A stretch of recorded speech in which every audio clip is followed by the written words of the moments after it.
What's the craziest thing you've overheard on a plane?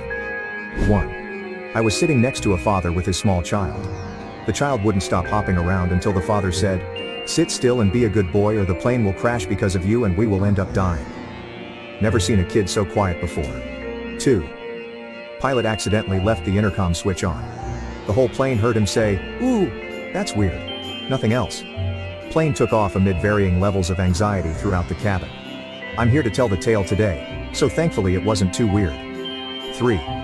There was this kid was behind me that kept telling her dad she lost her tooth and the dad was disgruntledly trying to find it, and some guy nearby said, "Hey kid, I hear if you lose your tooth on a plane the tooth fairy gives you $50.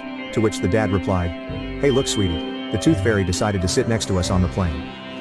4. The lady beside me told me that she was farting a lot, and she didn't care about telling me because she wouldn't see me again. 5. Sat next to a